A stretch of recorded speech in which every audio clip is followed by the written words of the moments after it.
Amigos, muy buenas noches. De cara al proceso electoral que vamos a vivir en julio, con la contienda inherente, ahora mismo se está realizando la sucesión de la CONCAMIN. Esta Confederación Nacional de Cámaras Industriales cumple 100 años y agrupa toda la industria de nuestro país. De ahí la importancia del relevo del tapatío Manuel Herrera Vega. Ahora mismo hay 3 contendientes por los que la industria deberá definirse. Uno de ellos es Francisco Cervantes, de la Cámara de la Industria Arenera del Valle de México. El otro es Gustavo Arballo, de la Cámara de la Construcción, y Rodrigo Alpizar, que ya fue presidente de la Canacintra. Justo para platicar de esta lucha sucesoria, esta noche nos acompaña Rodrigo Alpizar, quien ya fue presidente de la Canacintra. Y al igual que sus contendientes, ahora mismo visita a las cámaras que pues en unos días más estarán votando. ¿Cuáles son sus propuestas? Acompañen. Rodrigo, gracias por la oportunidad. Muy buenas noches. Gracias por acompañarnos en este día. Y bueno, pues platicábamos, pues eres un contendiente para asumir los bártulos de la CONCAMIN. Digamos, ¿cómo va la cosa? ¿Cómo va caminando? Entiendo que los tiempos se acercan. En unos cuantos días, pues ya se presentarán las propuestas, luego vendrán ya las votaciones. Y hacia el 15 de febrero, si no mal recuerdo, ya habría humo blanco ahí en CONCAMIN, ¿verdad? Es correcto, Alberto. Primero que nada, muchas gracias por la invitación. Muy buenas noches. Feliz año, primero que nada, para ti, para todo tu auditorio, para toda la gente que nos ve el día de hoy. Efectivamente, bueno, CONCAMIN sigue el proceso. Ya sabes que concluyó la primera etapa. Ahora vendrá el proceso en el cual el día 25 habremos de aquellos que nos acredite, por supuesto, para hablar con toda la formalidad, la comisión electoral, que nos inviten a participar, que todo indica que vamos a ser los 3 que participamos. Y que habremos de presentar nuestras propuestas, nuestro plan de trabajo, y a partir de ese día se abre un proceso de votación que durará 15 días, más o menos hasta el 9 de febrero. Se estarán recibiendo ya los votos, ahora sí, son votos formales que aquellos que están, me parece que podrán votar o no, habrá que definirlo por la comisión, y aquellos que no puedan asistir, se les hará llegar su voto a la Cámara, y ellos pues harán lo propio y lo regresarán también con un correo certificado y todo, siguiendo todos los procesos para que sean muy transparentes y que sean confiables sobre todo, ¿no? Rodrigo, a la opinión pública le ha interesado mucho este proceso de CONCAMIN, supongo porque, digamos, es una agrupación que está cumpliendo 100 años. Es correcto. Pero además porque pues, los tiempos políticos son relevantes y la CONCAMIN pues agrupa a todas las cámaras que tienen que ver con la industria mexicana, ¿verdad? Es correcto. En ese sentido, supongo que por eso pues es tan, digamos, ha llamado tanto la atención este proceso. ¿Cuáles serían tus propuestas para lo que es, digamos, este proceso? ¿Qué les estás diciendo a los industriales que los has visto desde el año pasado, este año? ¿Qué les estás diciendo y cuáles son tus propuestas en concreto? Gracias. Efectivamente, retomo tu comentario. Primero que nada, efectivamente, este año CONCAMIN estará cumpliendo su centenario, lo cual es pues es un momento muy importante para la industria. Como tú bien lo referías, somos la cúpula industrial, somos el organismo de referencia obligado de gobierno, donde se agrupan 64 cámaras y más de 45 asociaciones. Es decir, pues aquí es donde se puede dictar, se puede entender, se puede monitorear cómo va avanzando la industria, la problemática. Bajo esta misma premisa, yo te diría que es para mi proyecto y para el proyecto de CONCAMIN muy importante, primero que nada, mantener un proceso unido, un proceso en el que salgamos muy fortalecidos, que no sea algo que demerite, sino que más bien sea algo que fortalezca, que honre la representatividad, el prestigio que tienen los industriales en el país.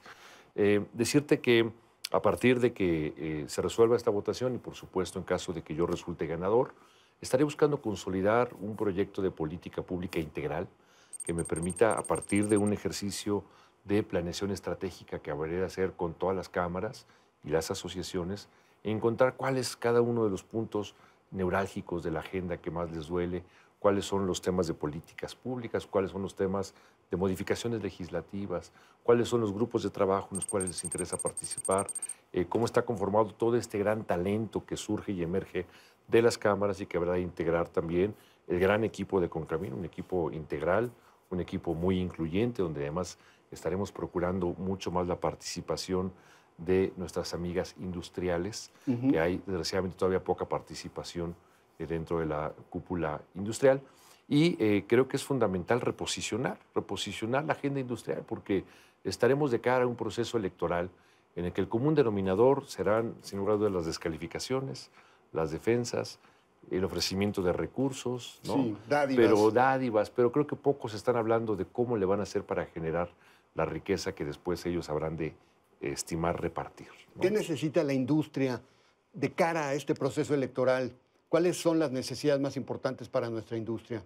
Rodrigo. Yo te diría que el cumplimiento del Estado de Derecho sigue siendo uno de los temas más recurrentes, el tema de la seguridad, el transporte de mercancías, evidentemente pues, la corrupción y el combate a la impunidad sigue siendo uno de los grandes temas que en cada reunión que nos hacen favor de invitarnos, pues siempre surge, lamentablemente. Que es un tema la corrupción que sigue siendo un tema que probablemente quedará todavía como uno de los temas que si bien se habrán hecho algunos esfuerzos en este gobierno, todavía quedan pendientes por resolver. ¿Qué tanto va a afectar a la industria mexicana en cuanto a su competitividad esta reforma fiscal que logró Donald Trump a finales del año pasado, Rodrigo? Primero, que fue uno de los grandes aciertos del presidente Trump en cuanto a sus promesas de campaña y que seguramente también lo habrá de envalentonar ahora para la negociación del Telecán, ¿no? Pero a mí me parece que hay que hacer una medición muy cuidadosa de cuál va a ser el impacto que va a tener.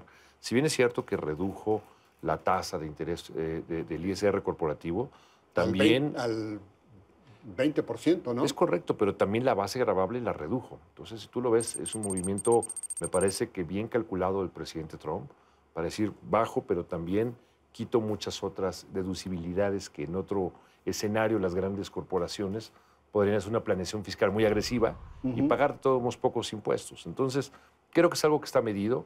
Sin lugar a dudas nos da pie a un debate hacia el interior de la industria y del país para ver cuál es el margen que tenemos. Evidentemente no es el de deuda, como ya lo ha salido a decir el gobierno. Nadie pediría que bajáramos los impuestos a costo de la deuda, pero sí es un momento muy importante para hablar de un proceso de austeridad en el gasto público y que todos aquellos recursos que se siguen canalizando de una manera irresponsable y que no van enfocados a una inversión productiva habrá de... Pero la empresa paga mucho, ¿no, Rodrigo? La empresa mexicana paga mucho porque estamos hablando de tasas arriba del 30%, 32, 33, pero aparte tiene la carga del 10% que se cobra los dividendos. Entonces los estamos hablando del IVA, reparto de utilidades. Entonces, la carga es bastante sensible, la carga ¿no? es muy importante, por ¿No supuesto. crees que es importante el llegar a una reforma fiscal una vez terminadas las elecciones? Por supuesto que sí. Simplemente te aclaro, el asunto es no a costo de la deuda. Exacto. Yo sí creo que hay que hacer un hueco dentro del presupuesto, reducirlo y tratar de apretarlo, que sea un presupuesto mucho más esbelto y ágil. Y entonces sí que tengamos un margen de maniobra para poder reducir la tasa del impuesto, particularmente el impuesto sobre la renta, ¿no? En materia, digamos, de política industrial, ¿qué se requeriría? Aparte del tema fiscal, aparte de eliminar la corrupción, aparte de eliminar el tema de la impunidad, ¿qué otras necesidades tendría? A mí me viene a la mente, porque me lo han dicho, pues el hecho de que, por ejemplo, el gasto público se ha venido abajo, ha venido cayendo, el gasto en infraestructura, es correcto. Y eso, pues al final de cuentas, tiene un costo en materia de logística y en materia de la competitividad de las empresas, ¿no? ¿Cómo lo ves tú? Si tú lo ves a partir del recorte presupuestal del año pasado, empezó a caer todo lo que es el sector de construcción, que hoy está marginalmente alrededor de un 0%. Vemos que el sector de la minería se cayó un 9% el año pasado. En fin, si hay muchos indicadores que deben de obligarnos a tener cierta atención. Por ejemplo, el factor también de la inflación es un factor que nos empieza a preocupar. Entonces, hay temas que sí nos preocupan porque al final de cuentas hablan de la estabilidad macroeconómica del país y creo que hay que mantener la disciplina, pero siempre buscando la manera de que crezca la industria y que crezca el país. ¿Y cómo te sientes en esta contienda? Bueno, mira, yo me siento, digamos, confiado en el buen sentido de que el trabajo sea el que hable, de que la trayectoria que tengo en Canacintra, en donde llevo 24 años de participar. ¿Y cuánto tiempo estuviste de presidente de Canacintra? Estuve 3 años. 3 años, ¿verdad? El periodo 2013-2016. Entonces, pues tengo amigos, tengo gente que conoce mi convicción, mi amor por defender a la industria y que esto, a final de cuentas, habrá de ser un tema que habrá de ponderarse de cara a un proceso electoral en donde necesitamos pues, líderes que conozcan bien la industria y que sean capaces de defenderla. Rodrigo, hay quien dice que el sector privado mexicano se ha convertido, sobre todo las dirigencias, se ha convertido en un instrumento como comparsa del gobierno federal. ¿Tú cómo sientes eso? A mí me parece que hubo alguna época en la cual el corporativismo marcó la agenda de los organismos de representación industrial. Eso es cierto. Sin embargo, yo creo que muchos organismos han entendido su nuevo rol, que es un rol de contrapeso político, que es un rol responsable, ¿no? De crítica constructiva, de debate abierto con el gobierno y que te permite construir consensos. Entonces, los nuevos liderazgos tienen que entender que de nada serviría hoy que un organismo empresarial sea comparsa, sino más bien que sea crítico, que analice Pero y que acompañe. no se han convertido las en buenas comparsa, el gobierno no los ha ido no, cooptando. yo creo que los organismos han ido teniendo su propio desarrollo. Hoy con Camín lo veo una confederación fuerte en el liderazgo de Manuel Herrera, que ha salido adelante con muchos temas agudos, temas complicados en los cuales ha fijado una posición valiente, ¿no? Y que ha asumido las consecuencias, ¿no?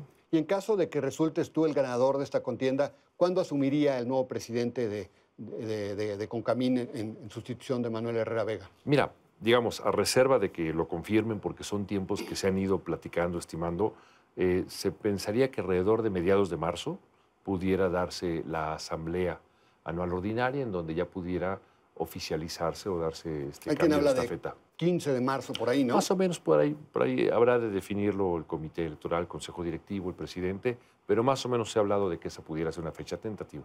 Bueno, y mientras supongo que seguirás tu agenda muy ocupada, ¿verdad? Seguiremos visitando, seguiremos saludando a los líderes industriales, a los consejos directivos que nos están haciendo el favor de invitarnos y además estamos recogiendo ya la agenda de política industrial.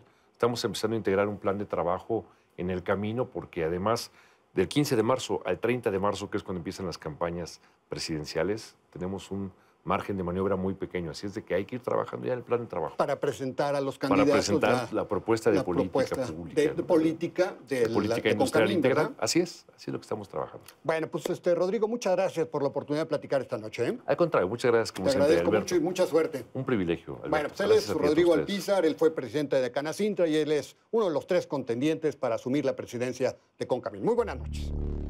El próximo 25 de enero, los 3 contendientes para ocupar la presidencia de Concamín deberán ya entregar sus propuestas y a partir de esa fecha y hasta el 9 de febrero vendrá la definición. Son 60 cámaras las que votarán y se estima que el 15 de febrero habrá humo blanco en la Concamín.